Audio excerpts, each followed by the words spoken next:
Subversion is the term, if you look in a dictionary or criminal code to that matter, usually is explained as a part of activity to destroy things like religion, government, system, political, economical system of a country.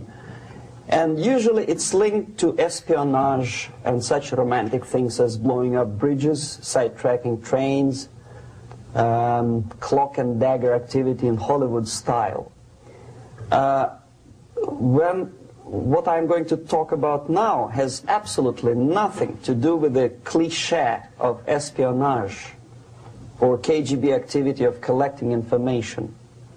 So the greatest mistake or misconception, I think, is that whenever we are talking about KGB, for some strange reason, starting from Hollywood movie makers to professors of political science and quote-unquote experts on Soviet affairs, or Kremlinologists as they call themselves, they think that the most desirable thing for Andropov and the whole KGB is to steal blueprints of some supersonic jet, bring it back to Soviet Union and sell it to the Soviet military-industrial complex.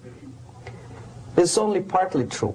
If we take the whole time, money, and manpower that the Soviet Union and KGB in particular spends outside of USSR border, we will discover, of course there are no official statistics unlike with CIA or FBI, that the espionage as such occupies only 10 to 15% of money, time, and manpower. 15% of the activity of KGB. The rest, 85%, is always subversion. And unlike a dictionary of English, Oxford Dictionary, subversion in Soviet terminology means always a destructive, aggressive activity aimed to destroy the country, nation, or geographical area of your enemy. So there's no romantics in there, absolutely. No blowing up bridges, no microfilms in Coca-Cola cans, nothing of that sort. No James Bond nonsense. It's most of this activity is overt, legitimate, and easily observable if you give yourself time and trouble to observe it. But according to the law and law enforcement systems of the Western civilization, it's not a crime.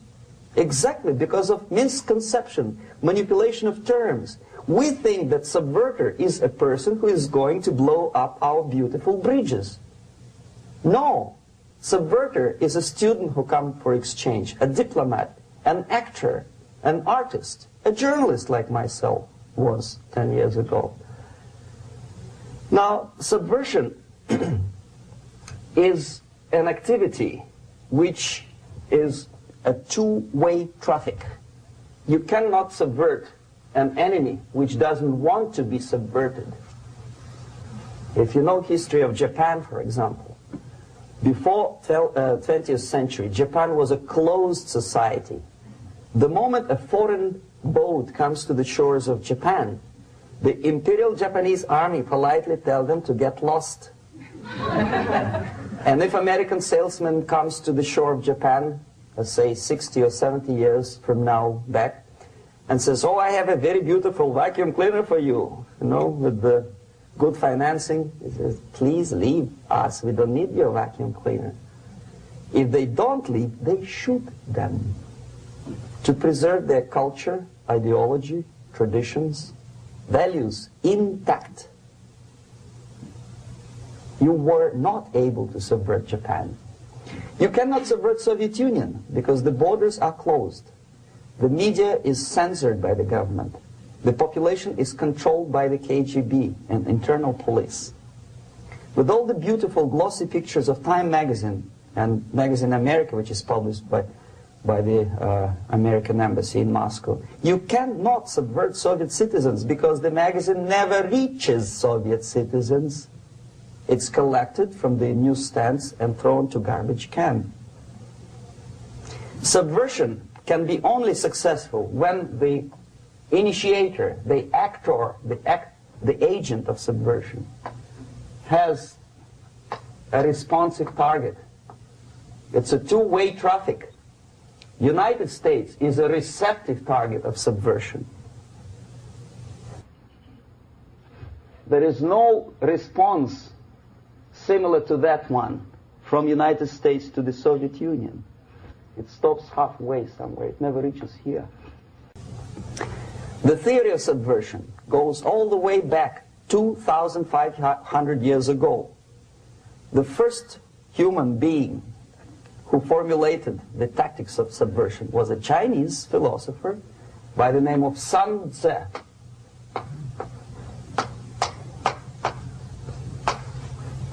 2,500 years BC. He was an advisor for several imperial courts in ancient China. And he said, after long meditation, that to implement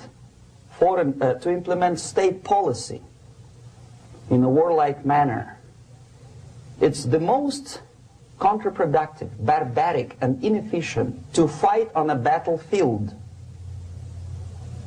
You know that war is continuation of state policy, right? So if you want successfully to implement your state policy and you start fighting, this is the most idiotic way to do it. The highest art of warfare is not to fight at all, but to subvert anything of value in the country of your enemy, until such time that the perception of reality of your enemy is screwed up to such an extent that he does not perceive you as an enemy, and that your system, your civilization, and your ambitions look to your enemy as an alternative, if not desirable, then at least feasible. Better red than dead. That's the ultimate purpose, the final stage of subversion, after which you can simply take your enemy without a single shot being fired, if the subversion is successful. This is basically what subversion is. As you see, not a single mentioning of blowing up bridges. Of course, Sun Tzu didn't know about blowing up bridges. Maybe there were not that many bridges at that time. But the basics of subversion is being taught to every student of KGB school in USSR and to officers of military academies. I'm not sure if the same author is included in the list of reading for American officers, to say nothing about ordinary students of political science. I had difficulty to find the translation of Sun Tzu in the library of a university in Toronto and later on here in Los Angeles. But it's a book which is not available. It is forced to every student in USSR. Every student who is taught to be dealing further in his future career with foreigners. What subversion is? Basically, it consists of 4 periods, time-wise. If we start from here and go this way, time, right? This is the beginning point. The first stage of subversion is the process which is called, basically, demoralization. It says for itself what it is.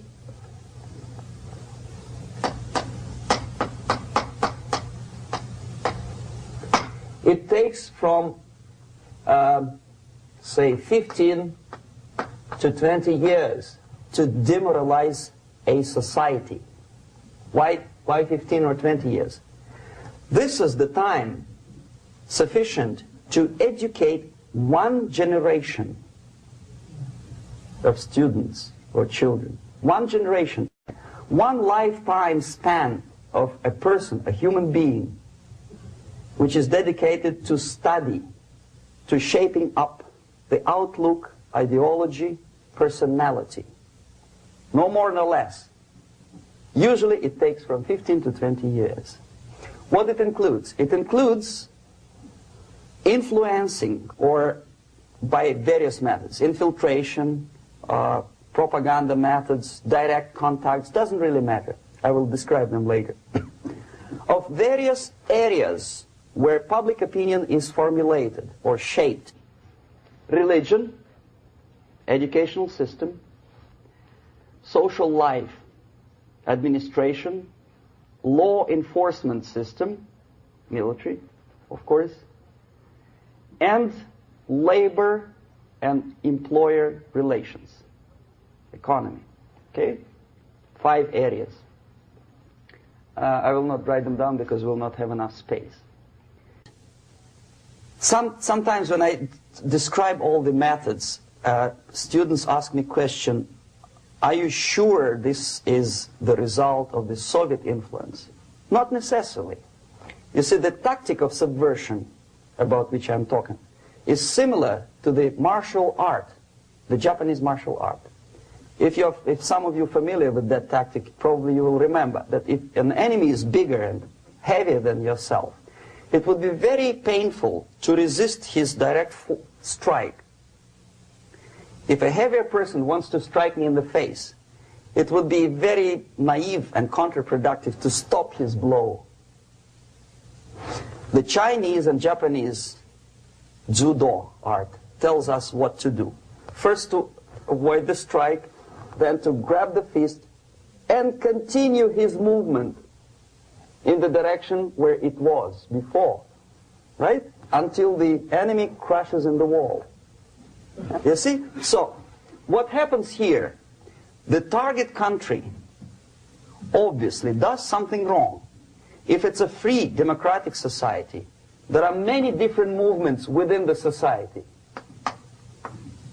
There are obviously, in every society, there are people who are against this society. They may be simple criminals, ideologically in disagreement with the state policy, conscientious enemies, simply psychotic personalities who are against anything, right? And finally, there are a small group of agents of a foreign nation, bought, subverted, recruited, right? The moment all these movements will be directed in one direction, right? This is the time to catch that movement and to continue it until the movement forces the whole society into collapse, into crisis, right? So that's exactly the martial art tactic. We don't stop an enemy. We let him go. We help him to go in the direction we want them to go. Okay? So, on the stage of demoralization, obviously there are tendencies in each society, in each country, which are going to opposite direction from the basic moral values and principles. To take advantage of these movements, to capitalize on them, is the main purpose of the originator of subversion. So we have religion, we have education, we have social life, we have power structure, we have labor relations, unions, and finally we have law and order. 1, 2, 3, 4, 5, 6. Okay? These are the areas of application of subversion. What it means exactly? In case of religion, destroy it, ridicule it, replace it with various sects, cults, which bring people's attention, faith, whether it is naive, primitive, doesn't really matter.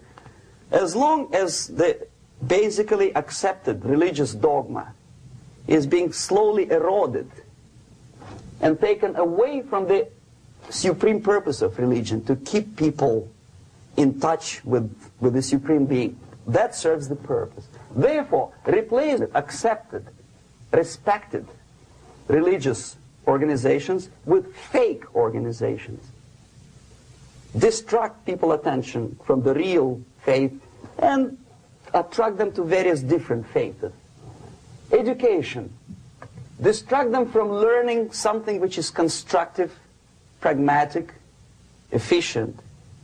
Instead of mathematics, physics, foreign languages, chemistry, teach them history of urban warfare, natural food, home economy, your sexuality, anything, as long as it takes you away, okay, Social life. Replace traditionally established institutions and organizations with fake organizations. Take away the initiative from people. Take away the responsibility from naturally established links between individuals, group of individuals, and society at large, and replace them with artificially, bureaucratically controlled bodies. Instead of social life and friendship between neighbors, establish social workers institutions. People who are on payroll of whom? Society? No. Bureaucracy. The main concern of social workers is not your family, not you, not social relations between groups of people. The main concern is to get the paycheck from the government. What will be the result of their social work doesn't really matter. They can develop all kind of concepts to show to the government and to the people that they're useful. Okay. Away from the natural links. Power structure. Okay. The natural bodies of administration, which are traditionally either elected by people at large or appointed by elected leaders of society, are being actively substituted by artificial bodies. The bodies of people, groups of people, whom nobody elected. Never. As a matter of fact, most of the people don't like them at all, and yet they exist. One of such group is media. Who elected them? How come they have so much power? Almost monopolistic power on your mind. They can rape your mind. But who elected them? How come they have a nerve to decide what is good and what is bad for the elected by you, president, and his administration? Who the hell are they? Spiro Agnew, who was hated by the liberal left, called them a bunch of enfeebled snobs. And that's exactly what they are. They think they know. They don't. The level of mediocrity. In a big establishment like New York Times, Los Angeles Times, major television network, you don't have to be excellent journalist. You have to be exactly a mediocre journalist. That's easier to survive. There's no competition anymore. You have your good, nice income, $100,000 a year. That's it. Whether you are better or worse doesn't really matter anymore. As soon as you're smiling to the camera and do your job. That's it. No more competition. Power structure slowly is eroded by the bodies and groups of people who do not have neither qualification nor the will of people to keep them in power, and yet they do have power. Okay. Together with that, there is another process. Law enforcement, law and order organization and structure is being eroded. For the last 20, 25 years, if you see old movies and new movies, you can see that in new movies, a policeman, an officer of the United States Army looks dumb, angry, psychotic, paranoid. A criminal looks nice, kind of, well, he smokes hash and shoots the whatever drug, but basically he's a nice human being. He's creative. And he's unproductive only because society oppresses him. Whereby a general of Pentagon is always, by definition, a war maniac. A policeman is a pig, rude policeman. He abuses his power. You know? A generalization like that. The hatred, the mistrust to the people who are supposed to protect you and enforce law and order. Moral relativity. The Angelo Buono process lasted 2 years in Los Angeles. And yet there are still some lawyers who say, look, he's a nice character, as a matter of fact. There was some witness who said, also a criminal, who said, well, he's a nice guy. I asked him one day to burn a house of my enemy, and he wouldn't do it. He's a nice fella. Erosion. A slow substitution of basic moral principles, whereby a criminal is not a criminal, actually. He's a defendant. Even if his guilt is proven, there is still a doubt to kill or not to kill, to be or not to be. Thou shalt not kill, yes, but this line may not necessarily be applicable to a murderer. Thou shalt not murder. That should be the presumption, not that thou shalt not kill. Okay, labor relations. At this stage, within 15 to 20 years, we destroy the traditionally established links of bargaining between employer and employee. The classical Marxist-Leninist theory of natural exchange of goods. A person A has 5 sacks of grain and person B has 5 pairs of shoes. And the natural exchange without money is when they bargain between each other. And only with the introduction of the third force, C, an entirely third foreign stranger who says, no, don't give him 5 sacks of grain, give it to me. And you give me your 5 pairs of shoes, and I will distribute it accordingly, so that the economy will go. This is the death of natural exchange, and death of natural bargaining. Well, trade unions were established 100 years ago. The objective was to improve working conditions and to protect the rights of workers from those employers who were abusing their right because they had more money. Objectively, at that time, initially, the trade union movement did work.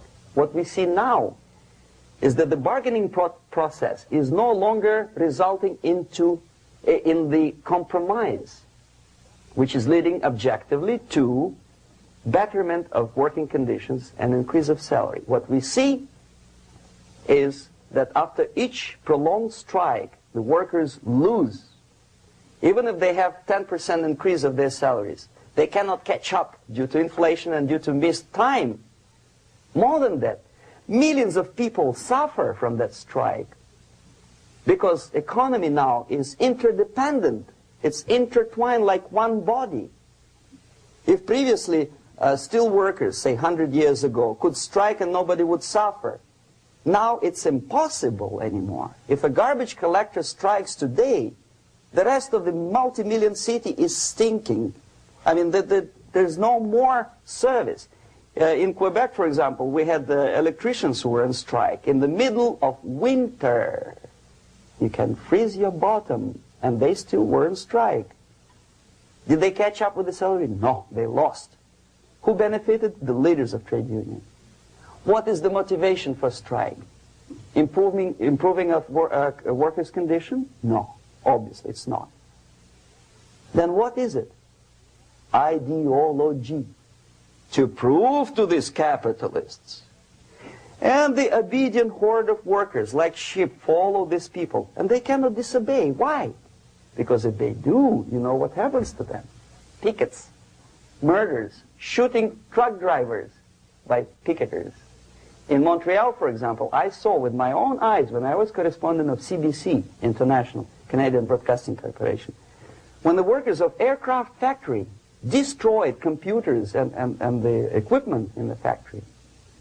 And the administration employed strike breakers. Their cars were turned upside down and burned. Their houses were burned. Their kids were intimidated. And some victims were there. Of that you can be sure. Why? To improve conditions of workers? No. Ideology. Okay, so this is what happens basically. It may or may not happen without the help of the Soviet Union. But the natural tendencies are being greatly taken advantage of and capitalized by the Soviet propaganda systems. How? Whenever trade union strikes, we have influx of propaganda, mass media, ideological dissemination. The workers' right, and we repeat it like parrots. Yes, workers' right. Whose rights? Workers? No. The only freedom of worker to sell his labor according to his own desire and will is taken away from him. By whom? By trade union boss. Unlimited power is given. Responsibility. I want to sell my labor not for $2.50 an hour, but for $2. I don't have right. My freedom is denied to me. I know that if I sell my work for $2 an hour, not for $3 an hour, I will compete better with the other guy who is lazy and more greedy. I don't need $3. I need only $2. No, I was made to believe by media, by business, by advertising agencies that I need more and more and more. Have you ever heard any advertising on TV to consume less? No. No way. Whether you need a six-cylinder car or not, you have to buy it. And hurry up. When I was driving here on the local radio station, an excited announcer said, "You hurry up, rush and save, save, save. There is a pantyhose sale." Save by buying more. See? Of course. It would be too naive to expect that KGB makes that advertising agency to do such a crazy commercial. No, of course not. But what we did when I was working for Novosti Press, we would snow plow editorial offices, student organizations, religious groups with literature of class struggle. If not directly Marxism-Leninism propaganda, then a propaganda of a legitimate aspirations of working class, betterment of life, equality. Equality, mind you. President Kennedy once said, we will make America to believe that people are born equal. Are people born equal? Is there any mentioning in the Bible or any other holy scripture in any religion, if you don't believe me, go to the library and check it. There is not a single word about equality. Just the opposite. By your deeds, God will judge you. What you do is important. The merit of your personality. You cannot legislate equality.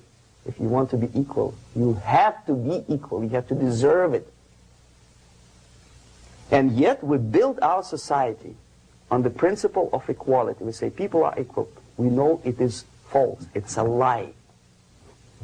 Some people are tall and stupid. Others are short, bold, and clever.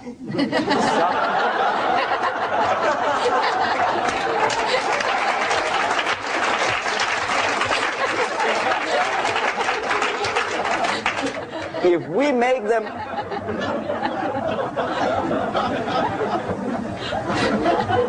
make them equal by force, if we put the principle of equality in the basis of our socio-political structure, it's the same thing as building a house on sand. Sooner or later it will collapse, and that's exactly what happens. And we, as Soviet propaganda makers, are trying to push you in the direction which you go yourself. Equality, yes, equality. People are equal. Land of equal opportunities. Is it true or not? Think about it. Equal opportunities. Should there be equal opportunities? For me and for a lazy bastard who come here from some other country and immediately registers as a welfare recipient benefits? I never received a single dollar. No, sorry, I did receive once. But I never applied for welfare. For the 13 years, I took any job. Security guard, journalist, taxi driver, anything. Well, I was restless, but some people don't like it. They immediately. So why should we have equal opportunities? Why? The equal opportunity to excel. Equal opportunity in equal circumstances, yes, but we know people are different. To excel, yes, provided we reach the same level of excellency, perfection, which is hypothetical, distant future. Yes, maybe.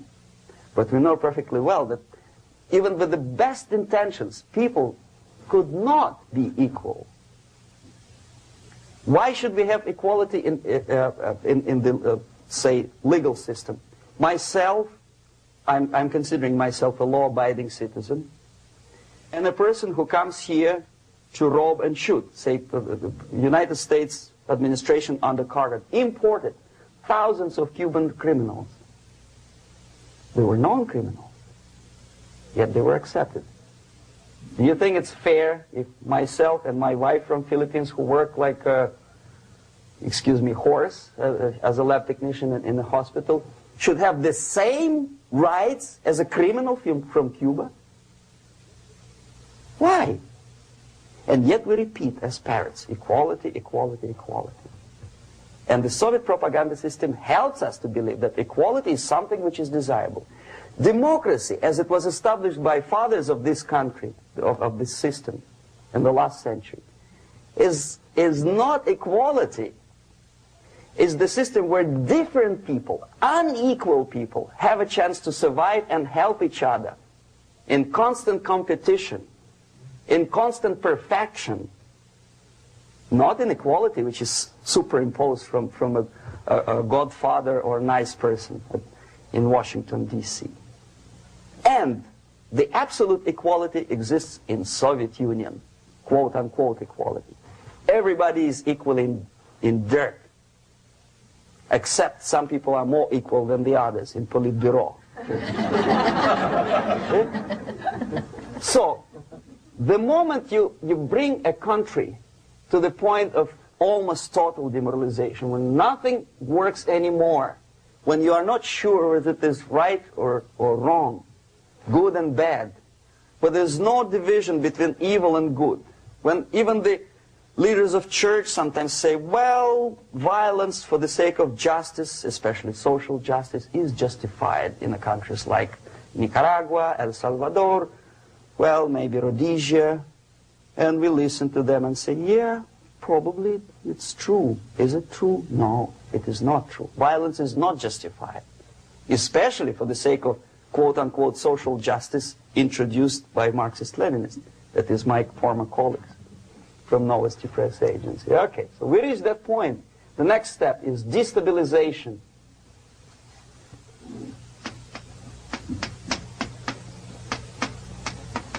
Again, this word says for itself what it is. To destabilize all the relations, all the accepted institutions and organizations in a country of your enemy. How you do it? You don't have to send a battalion of KGB agents to blow up bridges. No. You let them do it themselves. The area of application is, again, it's narrower now. Not like the previous case. The overt legitimate actions of the KGB in this case would be hardly noticeable. There is no crime if a professor who recently went to USSR introduces a course of Marxism-Leninism in a Californian college, for example. Nobody is going to come to his doorstep and say, okay, mister, come, you are under arrest. No, it's not a crime. It's not even considered a moral crime against your country. So the area of application here is narrowing down to economy, again labor relations, right? To law and order, plus military. And economy, law and order. Yes, and again the media, but wider scope, a little bit different. I'll explain it later. Okay, basically 3 areas. Economy. The radicalization of bargaining process.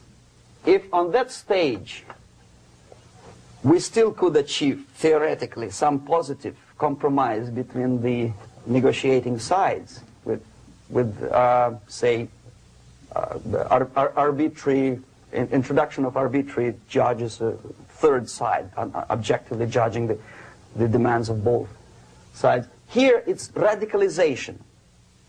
On the stage of destabilization, we cannot come to compromise even within a family. The husband and wife couldn't figure out which is better. Husband wants his kids to eat at the table, and wife wants a child to roam around the room and drop food all over the floor. They cannot come to compromise unless they start a fight. It's impossible to reach a compromise, constructive compromise, between neighbors. Some people say, I don't like you to watering your lawn at that time because exactly at that time I'm walking my dog and he's getting nervous.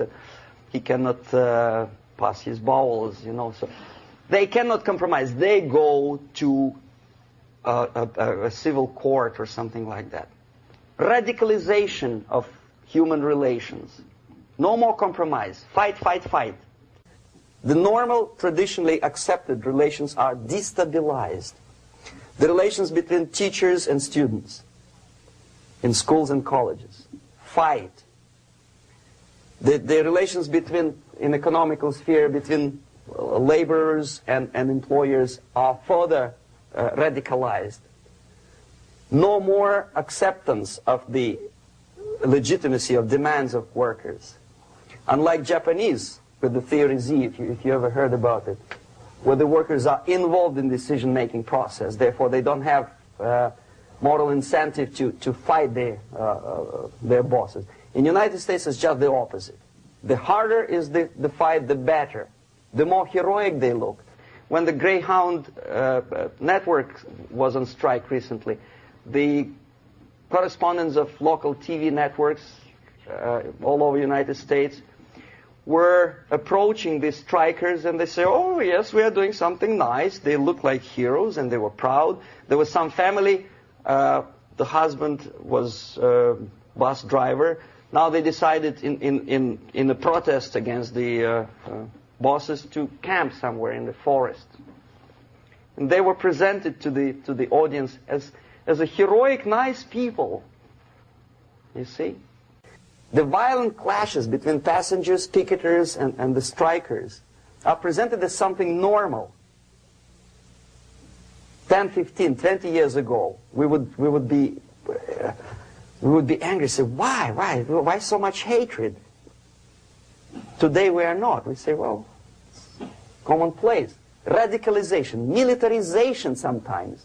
As I explained on that stage, I took a step a little bit further. Shooting people. Okay, law and order now also is pushed into the area where previously people settled their differences peacefully and legitimately.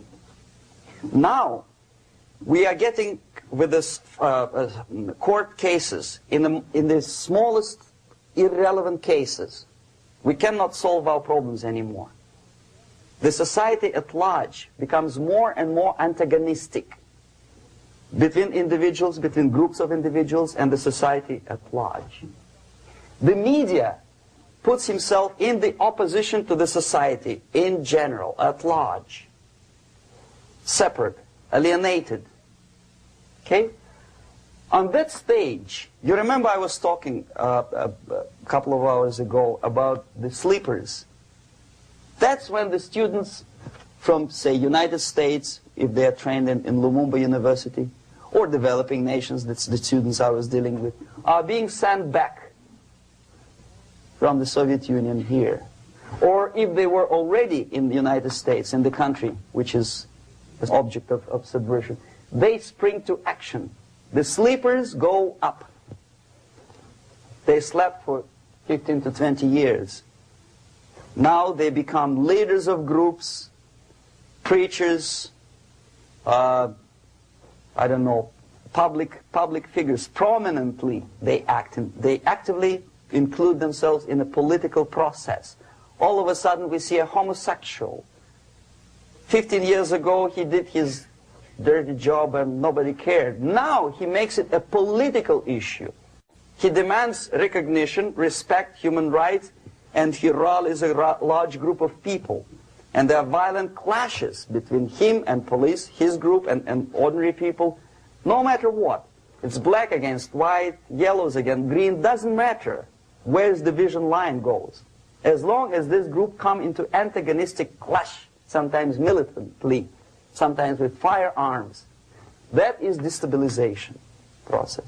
The sleepers, many of whom are simply KGB agents, become leaders of the process of destabilization. Doesn't mean that Comrade Andropov sends Comrade Ivanov to the United States. The person who takes care is already here. He is a respected citizen of the United States. Sometimes he gets money from various foundations for his legitimate struggle for, I don't know, human rights, women's rights, kid lib, prison lib, whatever. There are sympathetic Americans who donate their money to him. destabilization process usually leads directly to the process of crisis. In case of developing nations, that's the area where I was active. The process starts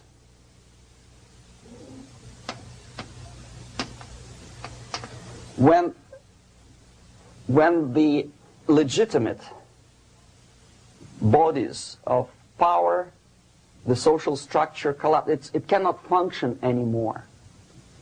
So instead, we have artificial body injected into society, such as non-elected committees. You remember I was talking about them here. Social workers who are not elected by people, media who are self-appointed rulers of your opinion, some strange groups which claim that they know how to lead society forward. They don't usually. All they care is how to collect donations and sell their own concocted ideology, mixture of religion and ideology. Here, we have all this artificial body claiming power.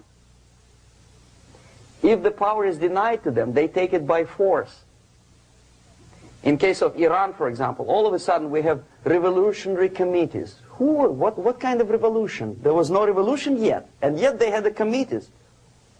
They were taking power of judgment. They had the power of execution, they had the power of legislation, and that they had the power of judicial. All of them combined in one person, who is half-baked intellectual, sometimes graduated from Harvard University or Berkeley. He comes back to his country and he thinks that he knows the answer to all the social, economical problems. Okay? Crisis is when society cannot function anymore productively. It collapses, obviously. That's the word for crisis. So therefore, the population at large is looking for a savior. The religious groups are expecting a messiah to come. The workers say, we have family to feed. Let's have a strong government, maybe socialist government, centralized. When somebody put the employers on their place and let us work. We are sick and tired of going to strike and missing overtime and all that stuff. We need some strong man, strong government, a leader, a savior is needed. Population is sick and tired already. And here we are. We have a savior. Either a foreign nation comes in, or the local group of leftists, Marxists, no matter what they call themselves, Sandinista, a reverend or some sort, Bishop Muzureva, like in Zimbabwe, doesn't matter. A savior comes and says, I will lead you. So we have two alternatives here. Civil war and invasion. Okay? See how it goes? Civil war, we know what it is. Lebanon is the best example. The civil war, which was artificially implanted in Lebanon by injection of force of PLO, Palestinian Liberation Organization. Invasion we had in many other countries like Afghanistan, name any East European country, it was invaded by the Soviet army. But the result is the same. The next stage is normalization. Normalization is a very ironic word, of course. It is borrowed from 1968 situation in Czechoslovakia, when the Soviet propaganda and after them New York Times declared the country is normalized. The tanks moved into Prague, so there is no more Prague Spring, there is no more violence. Normalization. At that stage, the self-appointed rulers of the society don't need any revolution anymore. They don't need any radicalism anymore. So this is the reverse from destabilization. Basically, it is stabilizing the country by force. So all the sleepers and activists and social workers and liberals and homosexuals and professors and Marxists and Leninists are being eliminated. physically sometimes. They've done their job already. Okay? They are not needed anymore. The new rulers need stability to exploit the nation, to exploit the country, to take advantages of the victory. Okay? So no more revolutionaries, please. And that's exactly what happens in a number of countries. You remember Bangladesh? This is the crisis in which I was instrumental. First they had Mujibur Rahman. In 1971, he was the leader of People's Party, Awami League, with mustache like Stalin. He was in Russia many times. In 5 years, he was shot by his former colleagues, Marxists. He fulfilled his function. In Afghanistan, it happened 3 times. First there was Taraki, then there was Amin, now there's Babrak Karmal. They killed each other successively, one after another. The moment he fulfills his duty, the first one demoralized country, the second destabilized, the third one brought it to crisis. Goodbye, comrades. Babrak Karmal comes from Moscow and put into the seat of power. Same thing happened in Grenada recently. Maurice Bishop, Marxist, was killed by Austin, what's his name, General something, who was also a Marxist. Right? So no more revolutions, please. Normalization now.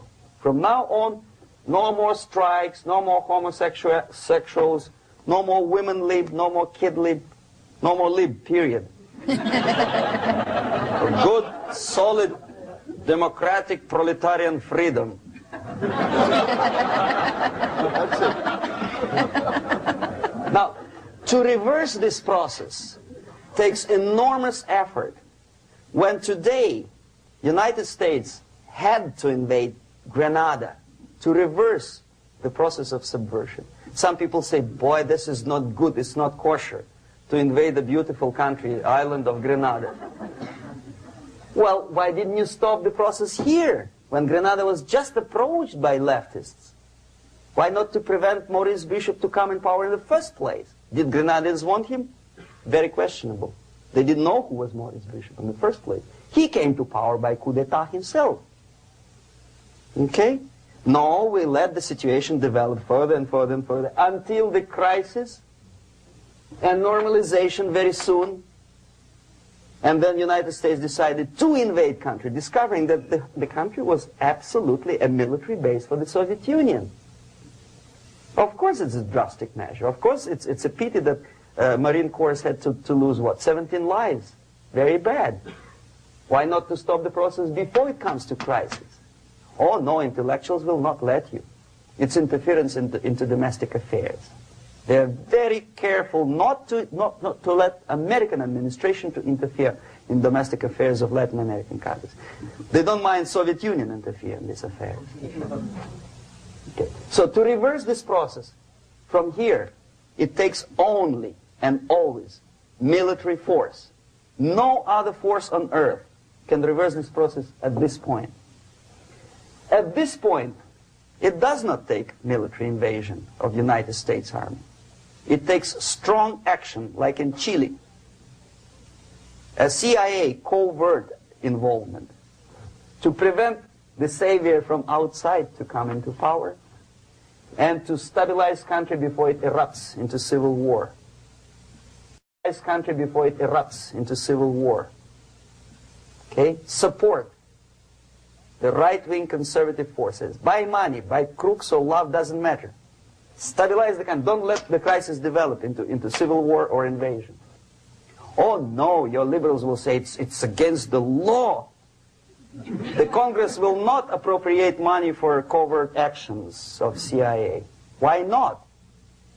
Should we wait till the normalization come and Soviet tanks land in Los Angeles airport? Now, at that point, at the point of destabilization, also the process could be reversed. Again, easily than this. No CIA involvement at this point. You know what it takes here? Restriction of some liberties for small groups which are self-declared enemies of the society. As simple as that. Oh no, the media and liberals will tell you this is against the American Constitution. How can we, by force, deny the civil rights to criminals, for example? It's not good. Okay? So we allow them to, okay, if you allow the criminals to have civil rights, go on and bring the country to the crisis. This is a bloodless way to do. Curb the rights. I mean, not to put them in prison. No, I'm not talking about putting all the gays from San Francisco in the concentration camp. Do not allow them to take political force. Do not elect them to the seats of power, whether it is municipality level, state level, or federal level. It has to be beaten in the heads of American voters that a person like that in the seats of power is an enemy. Do not be afraid of this word. It is an enemy. If he is not an enemy here, he will be here. Later on, he will be shot, of course. But at this point, he is an enemy. Okay? You are doing great service by denying him a right to capitalize on his own crazy ideas and become a powerful man, a man who uses the seat of power. Restriction of certain freedoms and permissiveness at that point would prevent sliding into crisis and probably will return the process of destabilization.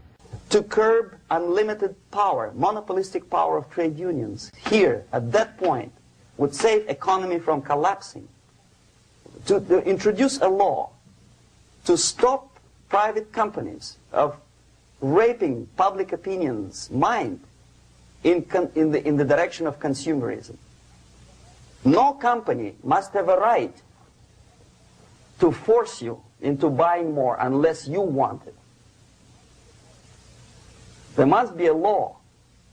You want to advertise your car? Okay. But not a single mentioning of buying it now and saving money. It must be against the law to force people to consume more. Self-restraint. Previously, before this process started, the self-restraint was a business of church, religion. Because our preachers, the fathers of church, would tell us, material values are good, but it's not the prime function of human being. Because you have to live with something. Obviously, the design for our life is not to consume more deodorants.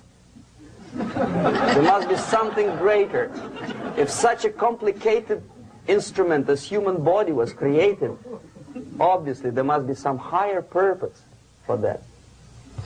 And it's very easy to avoid destabilization by denying the greedy companies one little freedom, one little liberty, forcing you into turning yourself into processors of unwanted products and goods.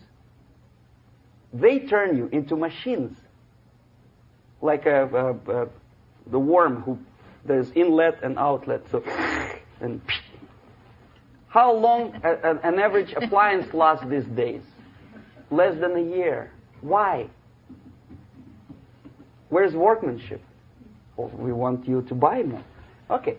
Destabilization process could be easily overcome if, as I say, the society, by its own will or after persuasion by the leaders, will come to the idea of self-restraint.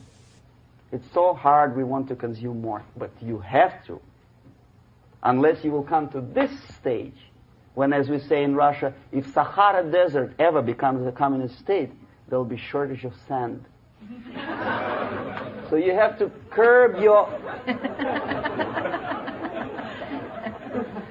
You have to curb your expectations at this point before it's too late. But no, we don't want to do it. Demoralization process. Again, it's the easiest thing to reverse. First of all, by restricting import of propaganda. The easiest thing to do. Unlimited, unrestrained import of Soviet literature, Soviet journalists.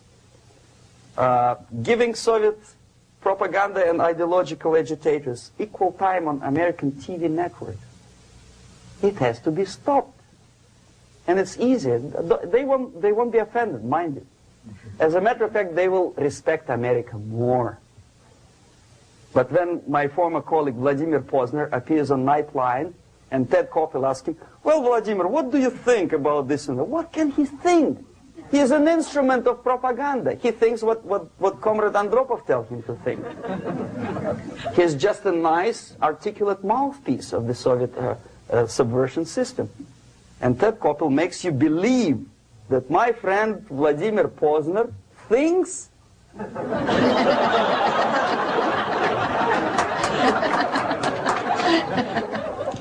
the process of demoralization may not have started at all if at that point the country, which is a recipient of subversion, actively, not violently, but actively, prevents importation of foreign ideology.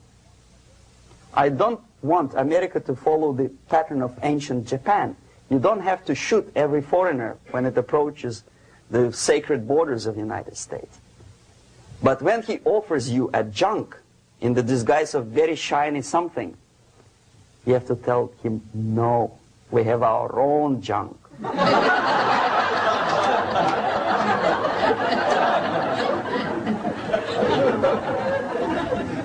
If at that point the society is strong, brave, and conscientious enough to stop importation of ideas which are foreign,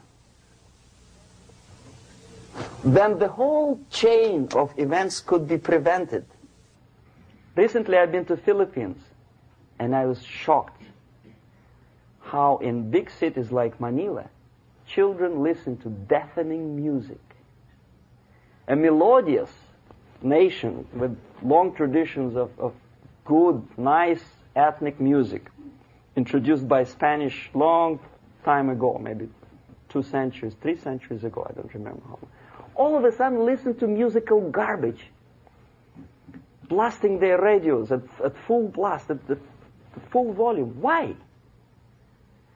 In India, I spent many years watching the reactions of Indians walking out of movie theaters after seeing Hollywood production. They couldn't figure out why Americans are so wasteful. They smash their cars, their shiny cars, every 5 minutes. How come they shoot each other for $500,000? Is it true that they're so obsessed with sex? Can you imagine showing a movie where each 5 minutes there's a copulation on the screen, to a country like India with long tradition of respect to these private matters, or to Pakistan? And United States expect these people to respect you? No way. Oh yes, they will see the movie, they'll pay 5 rupees to see that garbage, but they walk out and will tell their kids, don't respect Americans, don't be like Americans. See? So, the process of demoralization could be stopped right here, both as an expert and as an import. And that takes one step, one very important thing to do. You don't have to expel all the KGB agents from Washington, D.C. The most difficult and at the same time the simplest answer to the subversion is to start it here and even before, by bringing back the society to religion, something that you cannot touch and eat and put on yourself, but something that rules society and makes it move and preserve it. A Soviet scientist, Shafarevich, who has nothing to do with religion, he is a computer scientist, did a very intensive research on the history of socialist countries. He calls socialist or communist any country with a centralized economy and a pyramidal style of power structure. And he discovered, actually he didn't discover it, he just brought to attention of his readers, that civilizations like Mohenjo-Daro in the river Indus area, like Egypt, like Maya, Incas, like Babylonian culture, collapsed and disappeared from the surface of Earth. The moment they lost religion, As simple as that. They disintegrated. Nobody remembers about them anymore. Well, distantly. So, the ideas are moving society and keeping mankind as a society of human beings, intelligent, moral agents of God. The facts, the truth, the exact knowledge may not. All the sophisticated technology and computers will not prevent society from disintegrating and eventually dying out. Have you ever met a person who would sacrifice his life, freedom, for the truth like that? This is truth. I never met a person who said, this is truth and I'm ready to shoot me. To defend the truth. Right? But millions sacrifice their life, freedom, comfort, everything for things like God. Like Jesus Christ. It's an honor. Some martyrs in the Soviet concentration camp died. And they died in peace, unlike those who shouted, "Long live Stalin," knowing perfectly well that he may not live long. Something which is not material moves society and helps it to survive. And the other way around. The moment we turn into 2 by 2 is 4 and make it a guiding principle of our life, our existence, we die. Even though this is true, and this we cannot prove. We only can feel and have faith in it. So the answer to ideological subversion, strangely enough, is very simple. You don't have to shoot people, you don't have to aim missiles and Pershings and cruise missiles at Andropov's headquarters. You simply have to have faith and prevent subversion. In other words, not to be a victim of subversion. Don't try to be a person who in judo is trying to smash your enemy and being caught by your hand. Don't strike like that. Strike with the power of your spirit and moral superiority. If you don't have that power, it's high time to develop it. And that's the only answer. That's it. Thank you.